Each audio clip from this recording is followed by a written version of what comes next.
we would do this. And there's a lot, there's truth to things, and there's frustration about things, and there's things we can do something about, and there's things that we can't do anything about. But my heart in it is be kind to each other. We don't need to throw gas on the fire. Like, gas now is like a buzzword. So we can't be wasting gas, and don't throw it on the fire, right? But anyway, just wow. Like, has anybody really stopped and thought about, we may second guess, like, going anywhere this weekend, or you're changing how life, like, how many of you right now, you've kind of changed, you've had to change life a little bit. Like, I saw a couple coming in this morning, and I relayed to what they said. They're like, we look at how many times we come to Joplin, and we've had to kind of change how we do things. And I can't tell you how many pictures I saw this week of people saying, last time I filled up my gas tank, it was $100, and now it's $150 or $100. I don't know. But it's a challenge. And, you look at, we have to amend. We have to accommodate. We have to look at things. And how many of you right now feel like you're giving up something you love for something you love even more? It's like, there's a challenge to it. And so right now, it just fit where we're at in life right now. And so we're looking at how we can manage money without being strapped. And I know there's some people in the room that you're sitting in a place right now, and God bless you. We need people that are in the room that kind of have a handle on things. We need people in the room that can be a mentor, can be an encourager, and say, hey, I've been there. This is where we are. We're in the middle of it. This is how we're handling it. Because there's a lot of folks that are in the middle of it, and it's like, I just feel like I'm spinning plates, and we're living paycheck to paycheck, and it seems like now there's a lot of month left at the end of the money, and we're just figuring things out, and it's a challenge. And so we're in this series learning how to manage money without being strapped, and kind of the foundational thought through this series is that we don't serve money. We serve God. And sometimes just our position in life, circumstances kind of make us feel like we serve money. And that doesn't mean that we're bad people. And sometimes it doesn't mean that we've made bad decisions. Sometimes it means life just happens. Sometimes it means life just slapped us in the face, and every day you wake up, that's something that's on your mind, and it's consuming your mind. And maybe it's not because you made foolish decisions, but it's just life slaps you in the face. And so my heart is, how do we get out from underneath that? And so through this, we're looking at the thought of debt and savings and investing, and like, by a show of hands, usually if a marriage is going to last or make it, someone in the marriage has to be a saver. Like, if you have two spenders in the marriage, oh boy, like, that's a challenge. You better have a healthy income, like a healthy flow, or a lot of aliases. I don't know. Like, you gotta, so like, who in the room you'd say you're the saver? Who are the savers in the room? You have those? Like, all right. How many of you'd say you're the spender in the relationship? So it's good. Like, it's, how many couples have two savers? Do we have any couples? You both two savers? That's good. That's healthy. Like, this is your date. Like, we're going to church. They have free coffee, and like, really like it when there's communion. We get a little lunch in there as well. Like, after this, we're going to go to Sam's and have a little date there. They have Sample Sunday, right? Like, anybody ever take like two shirts to Sam's and you change and go back and do the round again? Take the kids, like, they're not going to say no to you. Just go up there. Like, ooh, I like this. How many couples do we have in here that you have two spenders? God bless you. God bless you. And so it can be like, how many savers get frustrated with your spenders? Anybody in the room you get frustrated with? You're like, yes.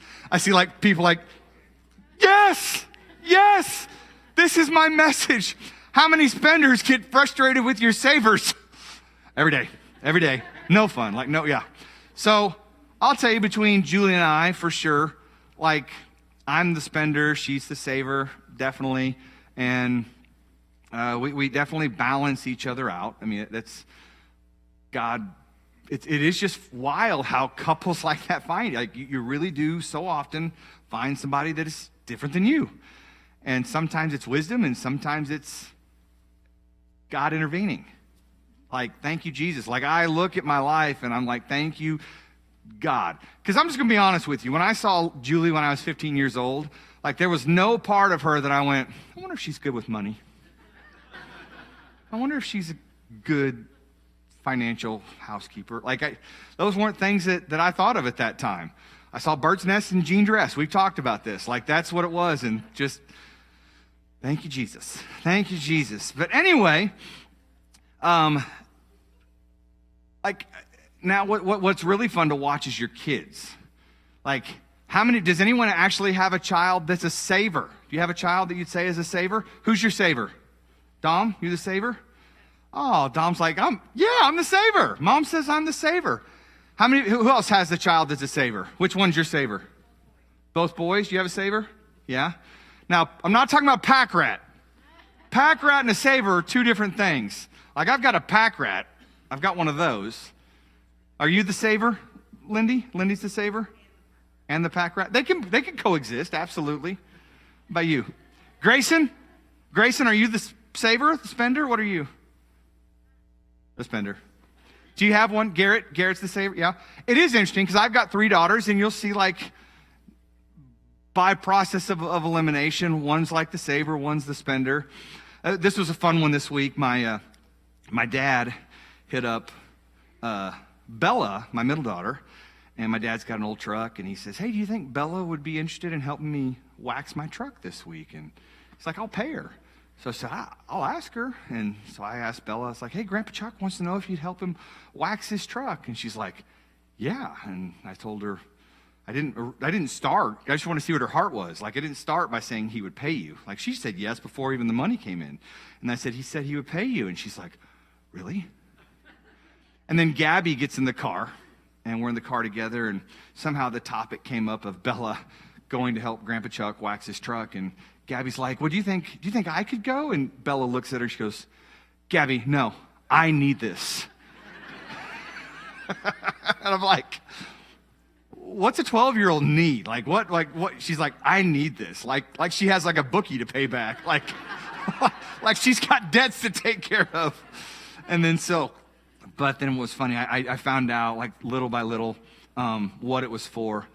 And remember a couple weeks ago I told you in the beginning of the series, Bella's on the warpath for like a phone. She's like, Dad, we can upgrade. It's like 2 Sundays ago, we can upgrade. And I guess Mom and I aren't on the same page. You know, I'm just telling you, we don't always have it figured out. We try to have a unified front. And I told Bella, I'm like, no. And then Julie pulls me aside, like, privately. And she's like, well, I did tell her that if she paid for it, she could get the phone. And now we're in a pickle. And now this is why Bella's like, I need this. And so if you see my daughter, like, cans, she's going to be arguing, like she's going to be challenging you for cans, Jeff. She might be sitting out front, asking if you need babysitting, things like that.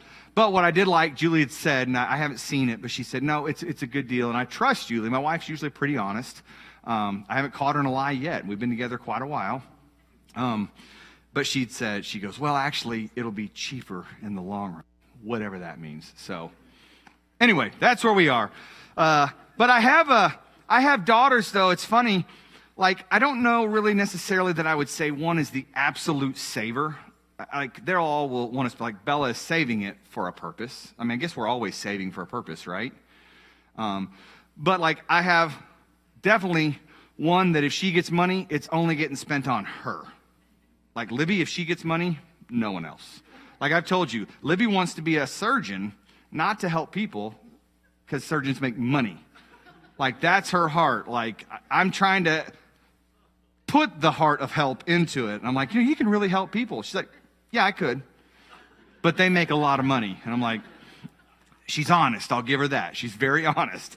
And then Bella will get money, and, like, you can force her. Like, hey, if you guys want to do this, you got to pool your money together. Like, sometimes, hey, hey, we want to go to the arcade, or we want to go to a movie or something. Oh, hey, I love it. They're like, Dad, let's go to a movie. I'm like, I'm in. Let's do it. I'm buying my ticket. Who's got yours?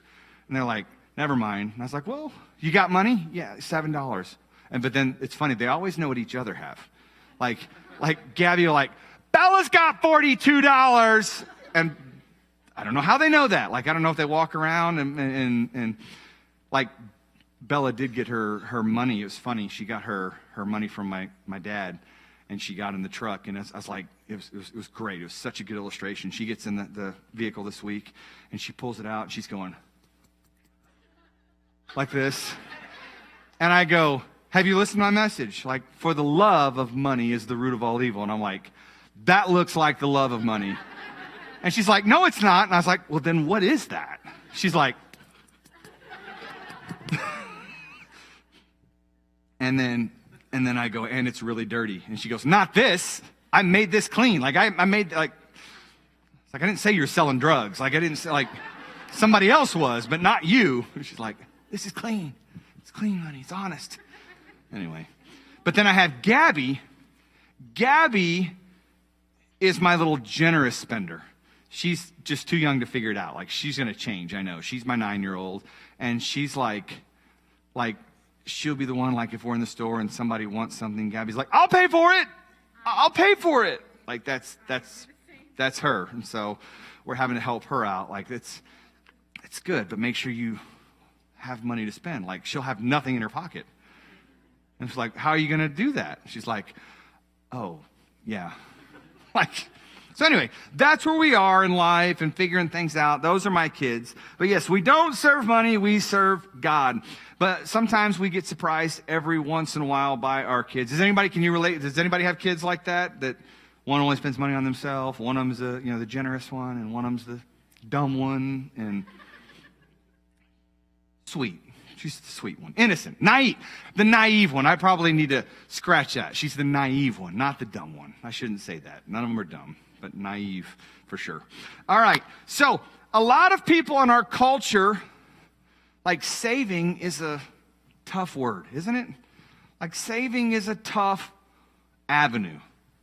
Like, so often we'll see something, and marketing is so clever, and they make things like now and for like they put out these buzzwords for a limited time only, and a limited sale, and the sale's going to end. And I've been there. Like, you're like looking for a car, and like, anybody bought a house in the last like 3 years? Like, you can't look at a house twice. Like, it's bizarre to me. Like if you see a house and you're on the trail, like, you better know that you want it today. And like, has anybody experienced that? Yes. Anybody sold a house recently? Like, it's amazing. Like, it's just the circumstances are so bizarre to me right now.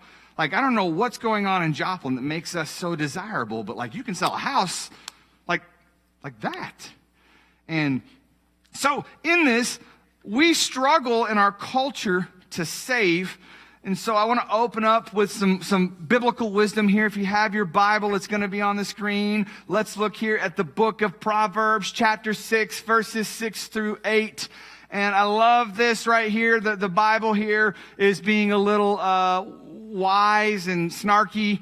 Go to the ant. That's A-N-T, not A-U-N-T. Like the bug, the ant. You sluggard. So if you're someone that struggles maybe with saving money, or you sluggard, consider its ways. We can learn from the ant. Anybody ever have an ant farm growing up? I had an ant farm. Anybody's ant farm fall over and you lose the ants? I had that too. Anybody? No? Nobody had an ant farm? Really? Anybody? Okay, 2 of you, 3 of you. Anyways, the ant says it has no commander, no overseer or ruler. There actually is an overseer in the ant kingdom. If you had an ant farm, you'd learn that. Yet it stores its provisions in summer and gathers its food at harvest. And it is interesting to me that, there is something that we can learn from this simple yet smart little bug. It has no commander, no God, no overseer, no ruler, yet it knows to store its provisions in summer and gathers its food at harvest.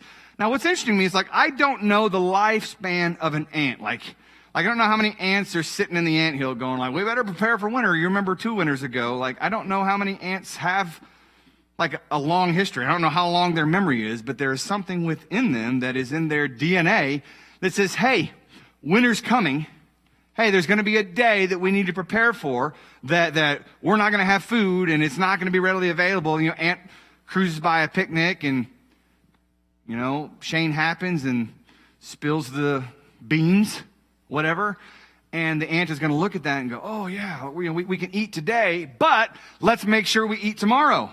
And so the ant knows enough, its survival of the fittest knows enough that we better store some. We better put some away. We better keep some.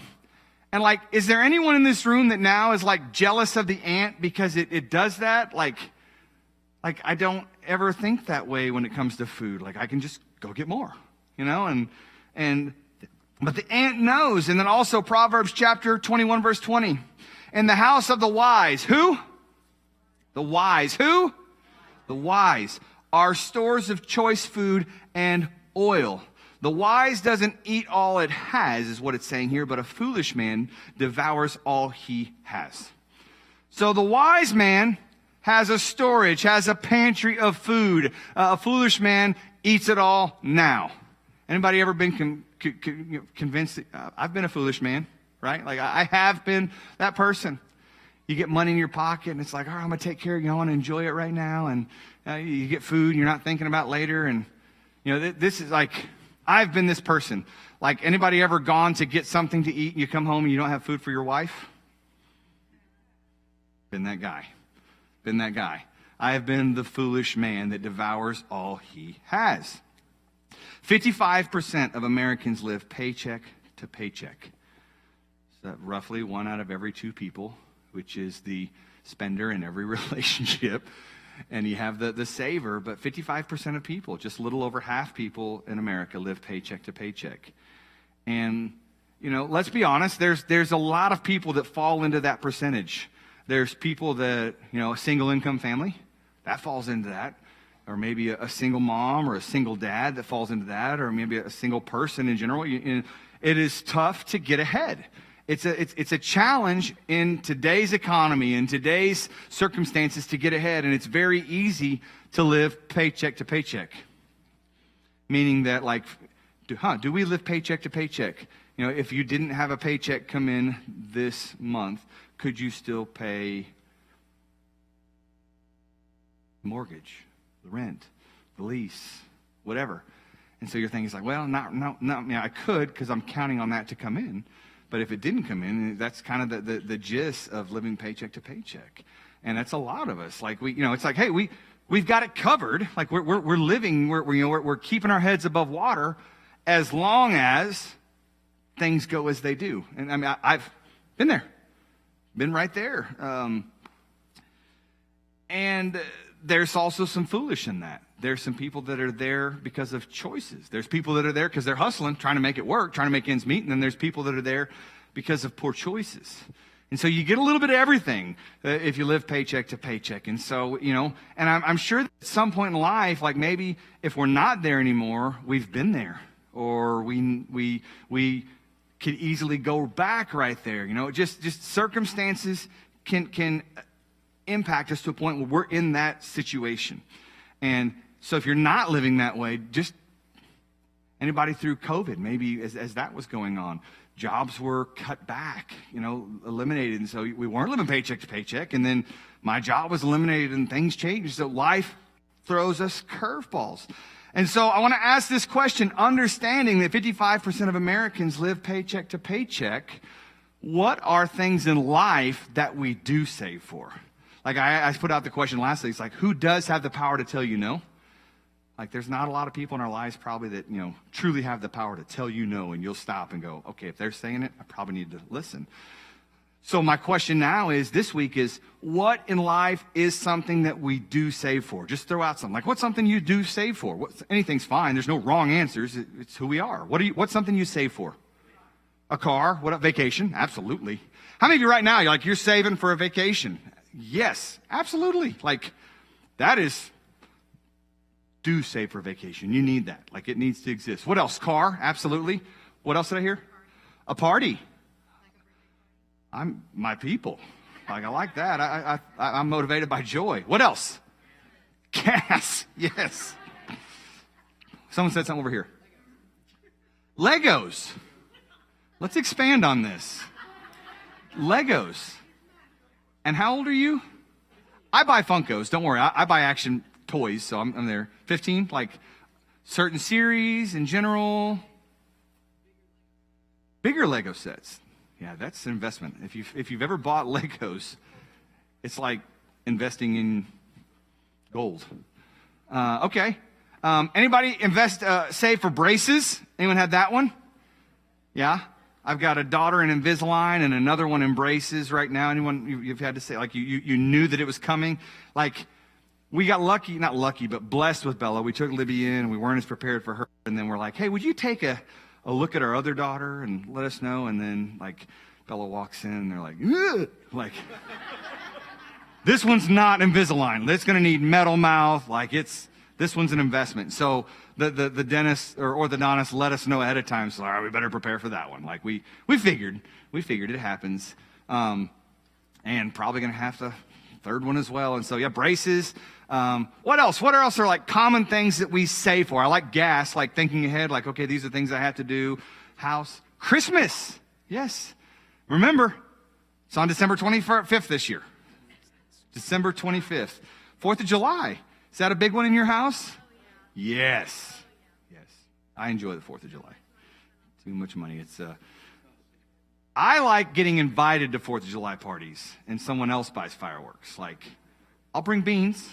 You buy fireworks. So, anyway. Yeah. So, common things we will save money for. Emergencies, right? Like, that was one of the things as we're looking at this is trying to save for an emergency fund. So what in life constitutes an emergency in your life? Like, what's something that's been an emergency for you in the last year? Kidney stones. Yes. Gallbladder surgery for my wife. That's why she's not here in the moment. Like, right, gallbladder surgery. What else? What was that? I heard something? Car repairs. Oh my gosh. Absolutely. Like, I get one fixed and then it's the next one. And anybody ever feel like that? Yeah. Golly. What else? What's been an emergency? Anybody had to replace like a furnace or an air conditioner? Plumbing, yes. We've talked about the plumbing issues. Yeah. Anybody medical emergencies? You have some of those come up? Medical? Yeah. Guitar emergency? Yes. Right? It happens, doesn't it? So there's things in life, like right now, an emergency for Bella is her phone. And Libby last night, like, they're selling me hard. Like, we're in the car coming home last night, and Libby goes, by the way, my phone no longer makes or receives phone calls. And I was like, give me that. Whatever, I'm playing with it. Her phone doesn't make phone calls or receive phone calls. And so now she's like, emergency.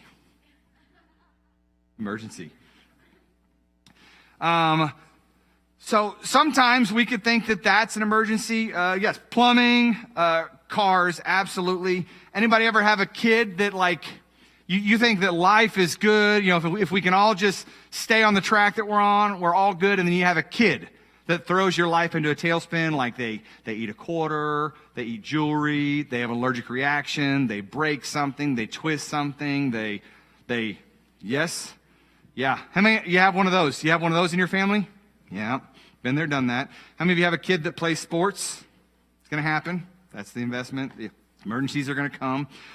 We will save for purchases. I heard some people saying save for a car, save for a vacation, save for Christmas. Absolutely. We save for purchases. So does anybody, like, you have a dollar amount? They're like, okay, when it's beyond that, like, we have to save for that? Like, I'm sure that's different for everybody. Like, when does it become an amount you save for? Anybody have, like, that's like, if it's over $200, we're saving for it. If it's over $50, we're saving for it. We're like, if it's not free, we're saving for it. Like, right? Let's see, what else? A car, absolutely. Anybody been to look at the prices of cars lately? Anybody have, like, you thought, like, I'll just pick up a used car. Anybody thought that? Like, I'll just go pick up a used car. You're like, I thought we were looking at used cars, and used cars are $7,000 more than what you thought a used car would be worth. And it's just, so it's making the new car market look really good if they existed, right, Tony? Like, are they coming back? The new cars trickling in? No. So that's why the used car. Anybody bought a used car lately? Yeah. All right, let's see. And things that we will save for the future. We will save for the future. Like, I have a daughter that's 15 right now, and like college is a reality. How many of you have a kid in college right now? That age, yeah, you got a kid in college age, got a kid in college. There's a reality, and you're like, would you tell people that have kids going into college, like, be prepared? Like, if you're not prepared now, it's too late, right? Like, you're like, yeah. So that's coming up. College for kids, braces, retirement. Anybody in here, like, you're trying to save for retirement? Like, one day you'd like to reach a point where you don't have to work every day? And how many? Yes, absolutely. That's a young man raising his hand up back there. I like that. Want to get to a point where you can live off of savings. And so there's some things in life, like I don't want to eat ramen at 70 with no teeth, right? I like ramen, but I want it to be a choice. I don't want to be forced to do that. All right. So how many of you struggle with how to prioritize? You don't have to raise your hand for that, but sometimes, like, we struggle. Like we can have a plan and we can have a priority. Like, the easiest way to look at this is like grocery shopping, right? Like, you can have a list. How many of you struggle when you go to the grocery store, you have a list? How many of you 100% absolutely you stick to the list? You do not. No one's raising there. Okay, one. Now, how many of you actually physically still go to a grocery store, or you just do it all online? How many physically go to a grocery store? Now, do you do that because you enjoy that, or is it just peace from your family? Like it's your time. There's some truth. No? You just like both? Both. Did you say both? I like that. Both. There is something still like, now, how many of you are list makers? You have a list when you go to the store. You have a list? How many of you are like, you just go off feeling? Like, you get in the room and it's just like, this is what I need. Okay. All right. Okay. It's funny. My wife has told me that she spends more money when she shops online than when she goes in person. And so I thought that was interesting. She had said, because when she goes in person, she wants out. I'm out. I don't want to dilly-dally. Like, Julie, my wife isn't a shopper. Like, she doesn't go and just shop for casual, for, it's a day off, I want to go shopping. That's not her. And so she's like, when I go in that store, I want out. Like, I don't want to be there. I got things to do. And she's a red personality, that A to B. And so she said, so she doesn't stop and meander and add-ons and things like that. That doesn't happen for her. But she says, when I do it on my phone, she's like, I build a list and I keep thinking of things, and then it causes me to look for other things. So she's like, I spend more money doing it that way. So I think it's interesting how the psychology of that works. And so we have these people in life that we have to prioritize. We have to prioritize what is a need and what is a want. Like, do you ever look at life and when you're thinking about your paycheck comes in, and usually probably what has to happen is the needs have to come first, right? We have to look at our needs. There's things in life we need, right? Like, what are some things in life that you say are a need? Like, what's a need? Food, gas, toilet paper? I don't know, we were watching Extreme Penny Pinchers last night, and there's a lot of people on that show that don't buy toilet paper. That's just, wow. I don't want you to raise your hand if you're one of those people. These all people live in Mexico. They steal the toilet paper. If you ever go to Mexico, you have to bring your own toilet paper and your own toilet seat. It's the most bizarre thing in the world. So yeah, there's things in life that are needs, and there's things in life that are wants, and I'm proud of you. I thought I would hear some people throw some wants out there as like needs. Like, coffee, gotta have coffee. And for some people, I would agree, like, you need coffee. If we're gonna be together, I want you to have coffee. Like, it's a need. And so, like, what are some other wants in life so we're all on the same page? Like, what's a want? Shoes, sure. Name brands, that's a good one. New clothes. What else? Like, what are some wants? Like, what's something that you want right now? An RV? Yes. What's that? Steven Jensen. Is that a person? Is that a brand? Is that a cologne? Steven Jensen, okay. I didn't know he had a price tag. I wonder if he knew. Anybody else? You need or want? Okay. See? And I would venture to say that we have a lot of that argument right there in a marriage. Like one of you say something is a need and one of you say something is a want, don't we? And so learning how to prioritize needs and wants. Many know what they want, and because they know what they want, they have no money for what they need. Like I've been there. I've been trapped in there. Like I want a lot of things and I need a lot of things, but I usually don't have enough money for both of those things. And yeah, a house. Dang right, need a house. Got to lay your head somewhere. And so let's think if we have like payday, and this is just a fictional number, $100. Some people are like, man, I'd love to make $100 on payday. And some people are like, that's a rough job. Like, but we're just a nice round number. So we have like payday. And so if we're looking at priorities, biblically the tithe is to come first. We're supposed to give to God 10%. So you have 10% that you give to God. And the second thing would be, your minimal living expenses. And so what would you think is like a minimal living expense? Like what's something that's like you got to have it? Water, utilities, house, somewhere. It doesn't have to be a house. It can be an apartment. It can be somewhere, you roommates, whatever. But you got to stay somewhere. And if you figured out how to do that for free, I would love to know about that. Like I'm still looking for the free room and board, but I'm not ready to live with my parents yet. Like I'm not at that point. So expenses. So we have like our $100. We give $10 of that, the 10% to the tithe, and then we have $90 left. And for a lot of people in life, like we have these 5 things that we're looking at on the priorities list. And, first, give to the Lord. We've got to tithe. We've got to pay minimal expenses. And then we've talked about this thought of like, we want to have an emergency fund. Well, when do we get to give money to that? If I make $100 and I give 10% and there's $90, and I know a lot of us, we're in that boat where we don't get past expenses. Like expenses eat up everything. Like there's not margin past that. And so it's like, how do we get to emergency fund? How do we get to paying any debt? How do we get to this dream of investing? And like, how do we get to that point? And so through that, we talked about last week, embracing some core values, the value of sacrifice in life. For us to deal with this, a lot of us in life, we're probably giving up some things that we love for things that we love even more. Like, aren't we?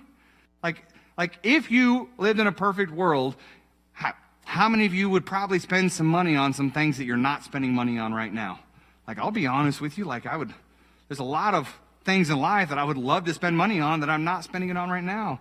Like, I'd love to travel more. Like, I'd love to take like a non-softball related, non-mission related, just a vacation. Like, I get to travel and things I love, but like something that wasn't attached to like, okay, we're going to try and we're going on a softball trip and, like, hey, maybe along this, we'll try to fit in something that's, vacation themed or whatever. Try and mix those together. And so I would love that, like just a real vacation that's just a vacation for the sake of vacationing. But it's choices. Don't feel sorry for me. I'm making choices. Like we're doing things we love to do. But sometimes we give up things we love for things we love even more. And that's my point is, so sometimes in life, there's a sacrifice. And that's one of those values. Another value is self-control. Sometimes we go without things in life that we don't need. And if you have children, you can understand this.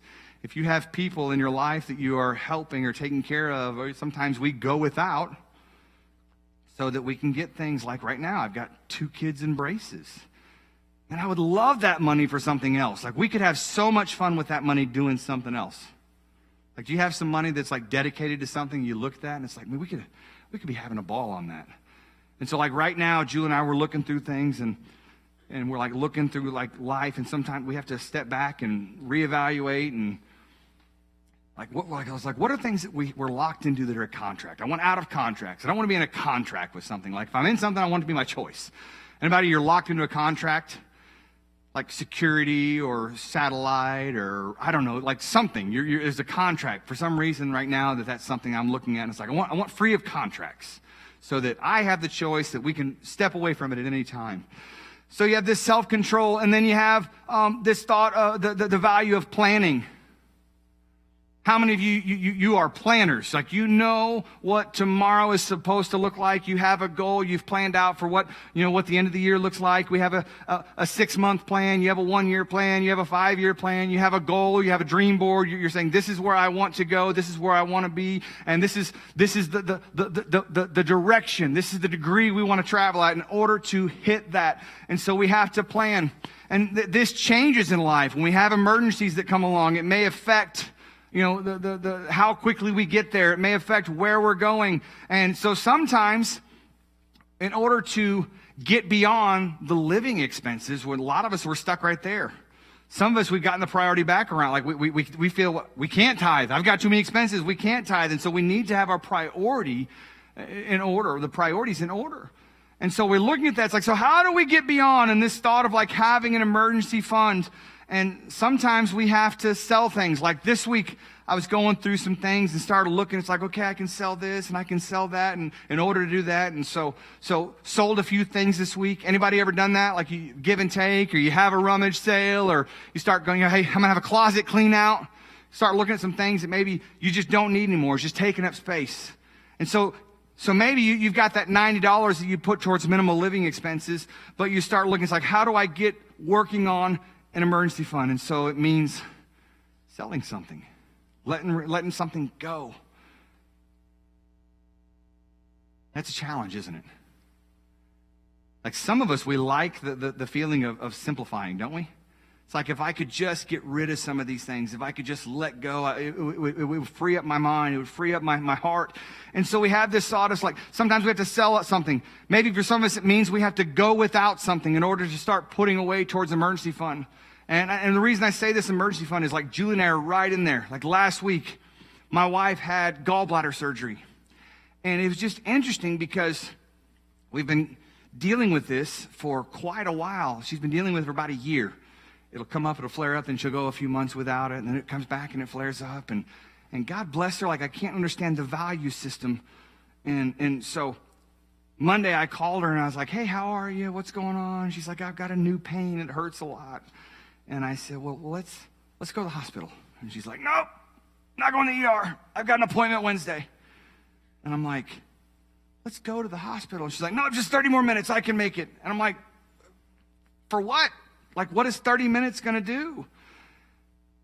And I think there was this fear of, like, we have insurance, but, like, I don't want to pay that ER bill. I don't want to go and deal with the ER. I don't want to deal with that. Like, anybody ever been in there? Like, you choose, like, money comes into play over health, and you look at that, and so we're looking at that, like, what does an emergency fund look like? And so I want the thought of us to have something that is, a rainy day is coming. It's going to rain. And so how do we prepare for that? And so sometimes it means we have to let go of some things. We have to get creative. We might go without something. And, like, in my life right now, I'm trying to go without the $7.63, which I love so much, 7 Brew. Like I look at that and I'm like, that is sanity. It is peace for my family. Like, if I get that, it makes me happy. It brings me joy. But then on the other side of it, like, I have immediate, like, buyer's remorse. Like, I get that first drink and I'm like, it's so good. And then I'm like, that was $7.63. And then I look at that, like, $7.63.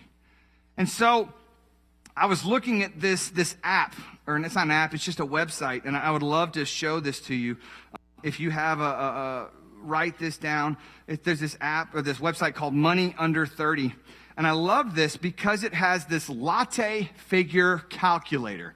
And I love this. And so, like, I am a coffee drinker. Anybody else that you're a coffee drinker? Like, coffee brings you joy. Coffee brings you sanity. Coffee brings you peace. I'm not saying you have to go without it. Okay, these are just things to say, okay, it's an illustration. But I love this coffee. It's Money Under 30. It's a latte factor calculator. And so I can put in here like an expense. It's a latte, or you can press this little button and maybe it's eating out, or it's drinks, or it's I get clothes every week, or just whatever. So it's like trying to, like, how do I go without something in order to build an emergency fund, or in order to get beyond the living expenses? And so for me, totally easy. Coffee. And so $7.63, that's what my coffee costs at 7 Brew. I'm sure it's cheaper at other places, but I I just don't like Starbucks coffee. Like, I'm not like this social justice warrior, like, oh, it's owned by the whatever Illuminati. I don't know. I just don't like Starbucks coffee. Like, I'm not a fan. Like, I'll drink it if I'm in an airport and that's like the only choice. But when I have other choices, I don't like Starbucks. Anybody else in the same boat with me? Like, that's just me. And so I like to go to Seven Brew. They're friendly. They're nice. Their coffee is so good. It's like interaction. I'm having fun. Like, it's joy. The music's cranking. Like, that's the way life should be. It's got joy. Like, I'm sure that there are some people, you hate going to Seven Brew because for you hate, like, how many of you struggle going to Seven Brew knowing that you have to sit there and look at a person for like 2 minutes and force a conversation? And it's like the most uncomfortable thing to you in the world. You're like, I'll go to Seven Brew if I'm in the passenger seat. Or like, how many of you go to Seven Brew and you're like, the window's up, you slip the card out and you're like, keep the window up. Like, I get it. Like, for me, I love it because it's like, we're going to have a conversation. I'm going to meet Haley. She's going to tell me about her chickens. She's worried about getting home in the snow. Like, I love it. Like, for me, I'm a yellow personality. I don't know a stranger. Yeah, so that's me. But anyway, in that, I'm looking at this calculator. And so you can put in here $7.63, the amount you would spend. And you can put in there a return, like if you were to take that and invest it. And we learned last week, like 12% doesn't exist. Like, I know, completely.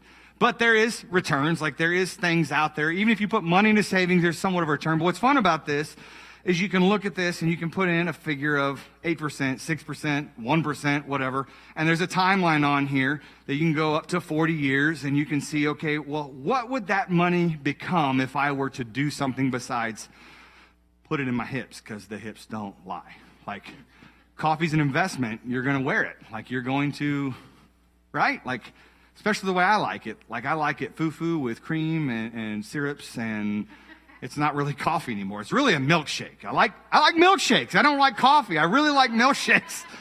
In fact, I hate coffee. I can't tell you the last time I drank a cup. The only place I drink cups of coffee is Mexico. Like, that's it. But anyway, I like dessert. That's what I like. And I like dessert in the mornings, obviously. But anyway, really fun. I would encourage you to check this out because then you can hit calculate. And whatever, if you're 60 years old and you're like, I don't have 40 years left, I might have 10, whatever. Like, you can look at this and figure it out, and it's really interesting because it can give you, if I was to take 763 and I do that a day, I'm not anymore, but I was buying it every day. And maybe, let's say it's got an 8% return. I know maybe you can't find that.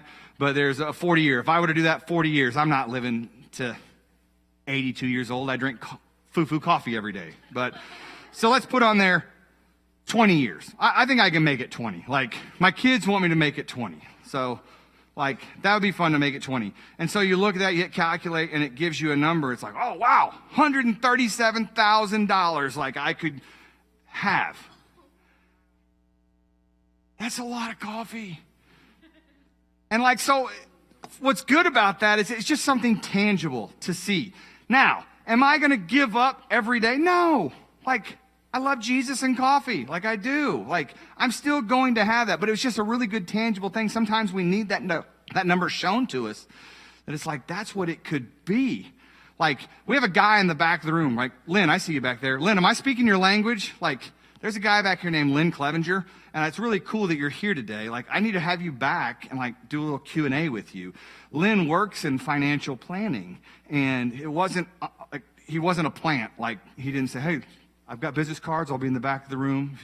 But he is like somebody back there that is a wise, godly person that would happily sit down. I'm putting you on the spot here and talk with somebody, wouldn't you? In this field. Like, he loves Jesus and coffee too. Like, I've had coffee with Lynn before. And he loves to help people. He loves to help people have a plan. He loves to help people manage debt. And so there's the thought of getting into this emergency fund. And we talked last week about this thought of the debt snowball. And that's not the only way to deal with debt, but it is a plan, on how we do that. And then getting past that, we stay consistent and we stay with the debt snowball to get out of bondage. Because I think that for a lot of us, 3 big challenges in marriage, 3 big challenges in life. Young people, listen to me. Lego man, listen. Janetta, you need a car. Listen. Like, there's some challenges that are going to be in life. And Janetta and Dom, right now, you're one of those challenges for your parents. You're one of those challenges. And one of these days, you're going to have a you. God, help us. There will be another one of you. And that person is going to be a challenge for you. Like, I love my kids, but they're a challenge. They're a challenge. Like, I can remember when Dylan and Sammy started dating, and then they had this little boy named Judah. And I know that he takes cute pictures, and I know he's adorable, but he came with his own set of challenges. Judah is an emergency fund. Like, there are some things that they weren't expecting that came with Judah. Am I right? There are things that came along, and it's like, Julie and I were there. Like, the first pregnancy was simple, and it was amazing, and it was just as simple and as perfect as it could have been. And then the next one hit us and, like, slapped us from left field. We weren't ready. And so there's going to be challenges. And so kids are one of those challenges. And you better be secure. You better have a good marriage if you're going to bring kids into it. Because kids don't make marriage better. Like, I can tell you, I can look at my kids and say, like, you know what? Your mom and I loved each other and spent so much more time together before you were here. You're cutting into my action, girls. You're cutting into my like, not that. Not that. But now that you're talking about it, yeah, no. But I'm just saying, like, we used to spend time together is what I mean. Like, we used to get to date. We used to have time. Like, I didn't have to ask, like, hey, what's your schedule look like? Can we hang out? Can we do something? Like now, like, anytime that you ask me to do something, like, my heart says, yeah, let's do it. And then I'm like, crap, I got kids. Let me see what my kids have. Let me see if I have to, you can relate. And then the next one, intimacy. Intimacy is a challenge. Money is a challenge. And so that's why we're talking about these things. And I want us to get to the point in our life where we can get beyond just expenses. Where we can get to a point where we have an emergency fund so that emergencies aren't an emergency. So that we can start to tackle debt. So that we can get to a point someday in life that we can plan for our future. Like, how many of you, like, I don't want to hear the plans and all that, and I don't want to put anyone on the spot, but, like, how many of you feel in life that you're in the expenses phase? Like, you're like, that's life right now, like, expenses. Like, emergency fund's a challenge, debt's a challenge, investing is there anybody, that's where we are right now. Like, that's where we are. Yeah, it happens, absolutely. Anybody, you have an emergency fund? Like, how many of you, like, you look at that and you go, we've got an emergency fund. Like, it's there. Awesome. How many of you out there, like, you've got an emergency fund and, you're meeting the expenses of every month, and you're working on debt. You've got debt, student debt, medical debt, house debt, car debt. You're working on that. Anybody, you're in that phase of life? I'm in that phase of life. Yeah. And we've tried to tie in. How many of you are in the investing stage in life? Like, you're like, hey, we tithe, we're meeting our expenses, we have an emergency fund, we're out of debt, and we're looking at planning and investing. How many people, you're in that point in life? God bless you. There's your mentors. There's your mentors. Those are some people in life that, you look at and say, how'd you do that? Pour into me. Wise, grasshopper, Master Splinter, Master Yoda. I just want to hit your language wherever you are. Like, these are some of your people to talk to. Because here's the deal. The future is just that. It's the future, but it is coming. Like, I want that for everybody. I want you to have life and have it abundantly, and I want you to make it to see your grandkids, and I want you to make it to see your kids go to college. I want us to get to that point. Like, I want to be there. Tried to make some adjustments in life so I can hopefully extend it out, get a little further down the road. And, I'm really excited to meet Jesus. Like, I'm ready for that tomorrow. But I would like to see grandkids. I know that there is a male coming in my bloodline somewhere, and I want to see it. Like, it's not going to have my last name, but I want to see it. Like, I know it's going to exist. It's just not from me. And so you're looking at that. And so there's a couple ways that people make money. One of those ways is this: people make money. Ladies, do not marry a man with potential. Like, don't marry a man like, you know what, I think he could really, one of these days, get a job. Like, he's got potential to get a job someday. Like, marry a man with a plan. Like, find a guy that has a plan and like an income and a future. Not just a plan that, hey, one of these days, baby, like, I'm going to buckle down and get a job because I met you. I was just waiting for a reason. People make money. 2 Thessalonians chapter 3, verse 10, if a man will not work, he shall not eat. Anybody ever been in that point in life? I have been in that point in my life where it's like, I've never been at a point where I didn't have food at some point, but I've definitely been at a point in life where if a man have not money, he shall eat ramen. Or Aldi's frozen pizza, or like, yeah, crackers and easy cheese. Yeah, like I've been there. I really have. I'm sure a lot of us, we've been there. We may be there right now. And then we have this thought of money making money. And that's kind of the thought process. And these are where you talk to people like Lynn Clevenger in life, and you talk to the people that reach the investing, like, how does my money make money? Like, I've laid it on a table and I've tried to teach it tricks. It just sits like I love the thought of it, but how does that happen? You know, that's this getting to a point where we can invest and there's different rates of return. And so like Matthew 25 verse 16 says, the man who had received 5 talents went at once and put his money to work and gained 5 more. And so what that's talking about is this thought, if we were all given, you know, talents or money, if I gave my daughters all a $5 bill, and I would give it to Libby, I know where Libby's going to spend it, on herself. And then I know Bella is probably going to put it away. And I know Gabby is going to go spend it on somebody else. And so we all have this thought of money doing something. Like, if we get $5 in our hand, like, we all have a thought process of what that $5 is going to do.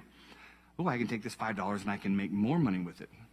I can invest it maybe in a mutual fund. I can invest, maybe I can go buy something that will create, I don't know, I can go buy some eggs and make an egg salad and sell it for more money. Like, in some ways, we dream of how we'll spend it. Some of us will get $5. It's like, I'm going straight to the candy store. It's $5. I'm going to put that in my room into a safe and not touch it till a rainy day, and it doesn't do anything. And so there's this thought process of what money will do. And so there's this thought of investing. The one man who received the 5 talents and put his money to work, and he gained 5 more because he invested the money. And so what does that even look like? There's some rules to investing. The first rule I would say that I want to share with you is this: is do not invest in things you don't understand. Like, I'm just going to be honest with you. There's some things in life right now I don't understand. Like the whole metaverse and NFTs and Bitcoin and mining. Like, I don't understand those things. Like, it's just, it doesn't compute. And I see people, and I know people that are making a lot of money off of mining for Bitcoin. Anybody ever heard of this? Like right now, do you know that there's a church that is creating a meta church, like church in the metaverse, like virtual reality church? Like it's here. I don't understand it. I'm stupid.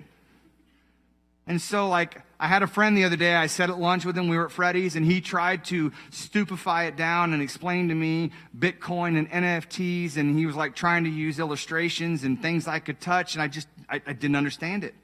And so I'm like, you do your thing. Like, it didn't make any money, or it didn't make any sense to me. And so, like, there's things that, like, sound like they could be making money, but I don't understand. Like, is this what just investing sounds like to you? Like, so I just give my money to somebody, and they're going to bring me back more? Like, this sounds like a scam, and I'm supposed to, like, just trust. Like, I'm going to walk in to see Lynn, and I'm going to give him money. He's going to invest it in something, and it's going to come back with more. Like, it's a confusing thing. Because we, you know, especially if you've never done it. And so sometimes we'll get, like, tips if you watch, like, I don't know, like, you watch financial shows and you get tips and you think you have tips or whatever, or you have friends that they say they invested in something or they get involved in a pyramid scheme or a pyramid plan. Like there's things that don't invest in things you don't understand. That's my heart in this, is know where you're putting your money. There's nothing wrong with investing. There's nothing wrong with NFTs and Bitcoin and things like that if you understand it. Knowing when to get in, knowing when to get out, knowing what to pursue, and understanding and having a grasp over what you're investing in. Like I know people that have just, their money works for them. And can I give you some money to work for you? And it just doesn't work that way with, am I connecting with anybody? Don't invest in things that you don't understand. Be smart and wise in what you invest in. Wisdom, Proverbs chapter 24, verses 3 and 4.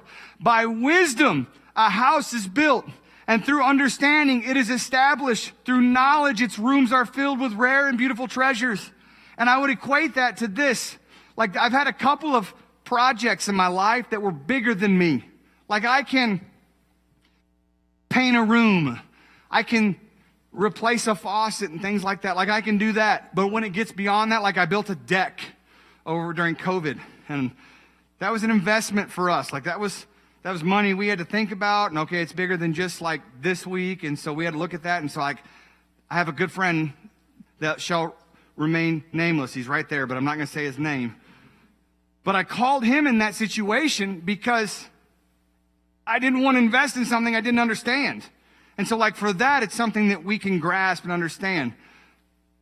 Like I didn't want to go and spend $4,000 or $5,000 or whatever it was on this deck and then go out there and weekend warrior it and then be later on calling my friend and be like, all right, bro, this is really embarrassing, but can you come and help a brother out?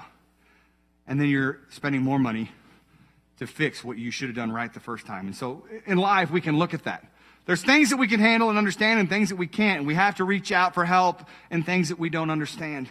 And so wisdom has to come into play. And that's where I said there's some people in the room that they're in that investing stage in life. And maybe those are some of the people that you need to say, hey, can we have coffee sometime? Can we set up a time where we can get together, sit down and speak some truth and some life into me? And so don't invest in something you don't understand. Sometimes the best investment in life for you is the one that you don't make. Like, have you ever bought something and had immediate buyer's remorse? Like, anybody ever bought something as seen on TV? Like, it looks like a great idea and it looks like it would make life easier. And it's like, we need this. And you convince yourself and you know you shouldn't do it. You know, I feel like I'm getting scammed. Like, if it smells like a duck and sounds like a duck and walks like a duck, it probably is a duck. Like, there's some times in life, but you took that chance and you bought it anyway and you made an unwise investment. Anybody ever done that? Anybody ever done that?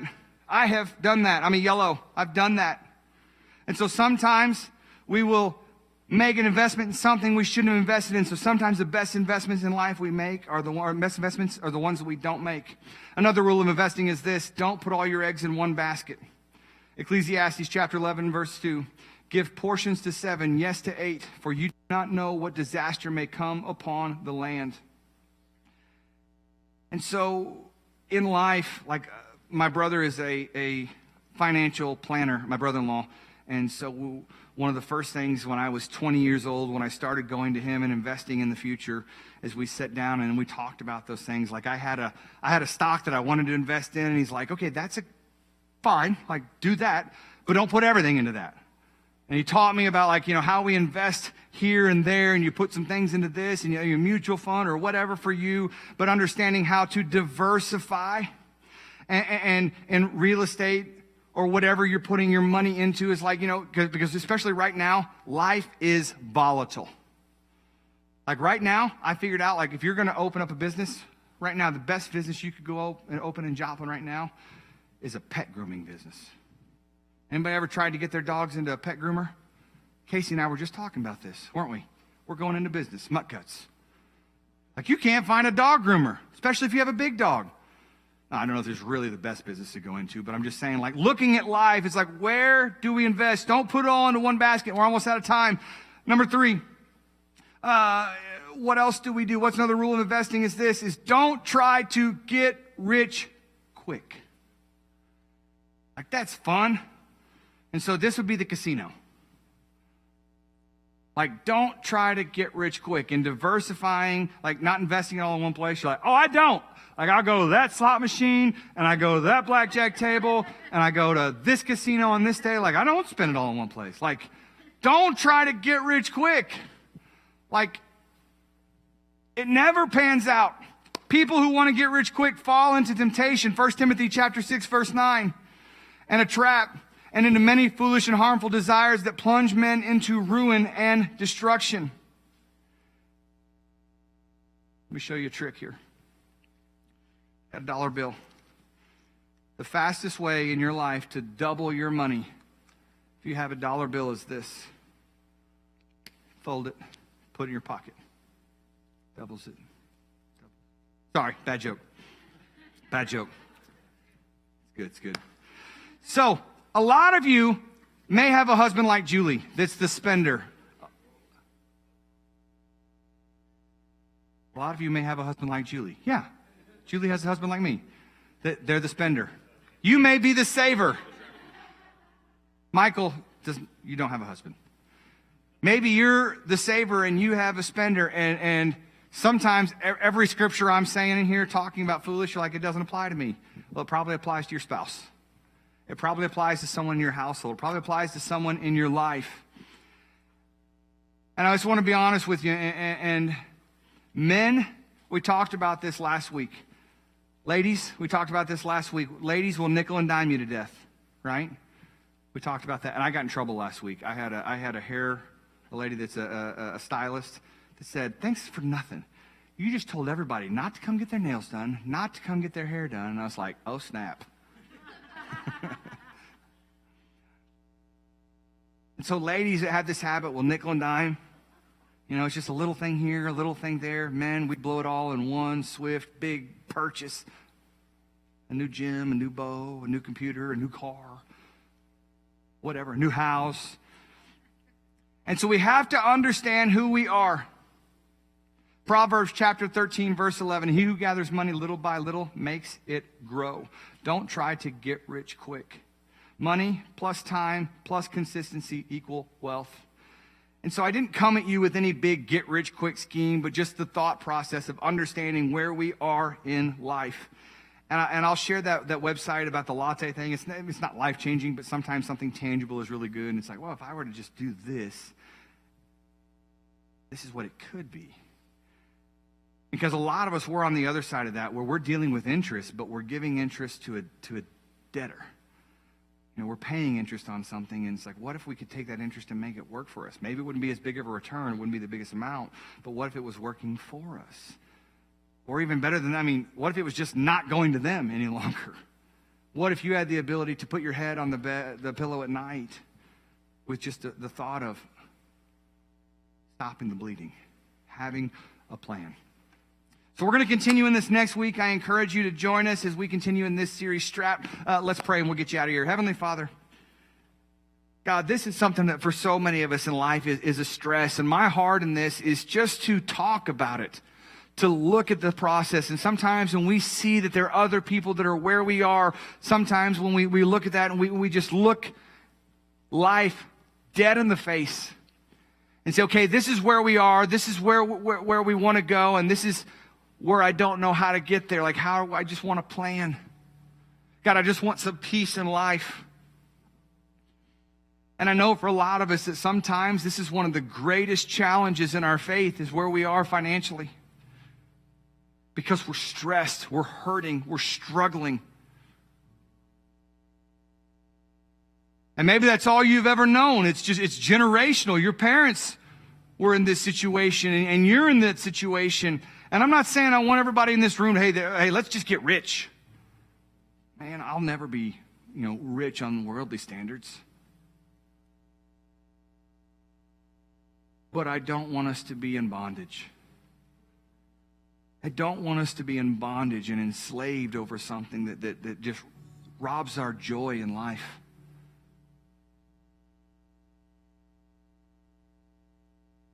That guy in the back of the room over there, Lynn, I know that one of his missions is truly that people would have life and have it abundantly.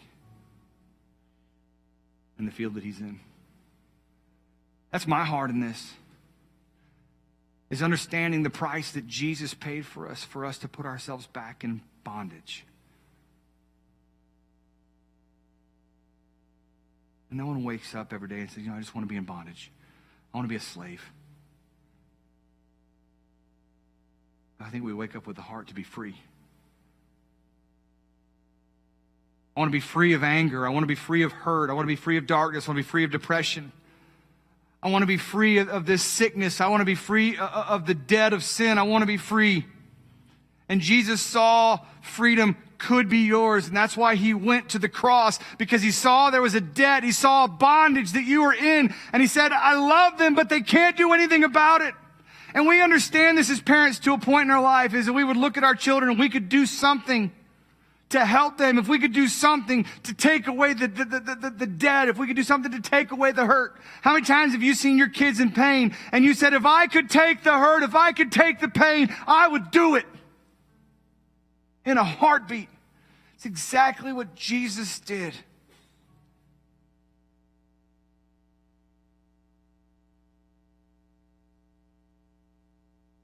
And it really is a challenge for some of us to understand that. And then now look at the life we're in and go, I don't feel that I feel that Jesus loves me and he went to the cross for me and I live in that. But I'm still in bondage. I still live every day in chains. And I know that God wants more for me. I know that he wants more for me than where I am right now. And so my heart is that we could just develop a plan. Here's a lifeboat. Here's a buoy. Here's just for you. Every head bowed, every eye closed, and no one looking around. How many of you are looking for a lifeboat in life? You're just looking for a buoy. You're just looking for a hand. Just looking for a... Life is challenging and you're struggling. How many of you are struggling in life right now? I got you right there. I got you right there. Who else? Got you right there. And in life, it's a challenge. Finances can be a struggle. It can cause a fight. It can cause pain. It can cause doubt. It can cause stress. It can cause anxiety. It can cause depression. If we don't have it, we want it, we dream about it, we think about it, we scheme about it, doing everything we can to make ends meet. We're doing everything we can, financial acrobatics, to just make it. My heart is that you would have freedom. And the truth is that God always gives us a way out. We have to reach a point in life where we want to do something about it. And my heart is that through this time, through this series, through this, as we get to a point where we say, I want to do something about it. So Jesus, hear our cries. You know the cry of our heart. You understood that for while we were still sinners, you went to the cross just for the chance, God, that we would reach back out, that we would love you in return. So you've done your part. Now, Jesus, let us do ours. Let us find freedom in you, Jesus. Because that's really what my heart is about in all of this, is that we would remove the distractions in life. We would remove the things that challenge our heart for you. And this is one of the greatest distractions in our life.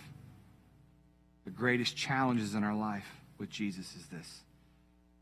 So I want you to have freedom in that this morning. So if that's you, we've got a couple up here that would love to pray with you. I'll pray with you. You can stop back by the corner. We can encourage you and help you take the next step in your life.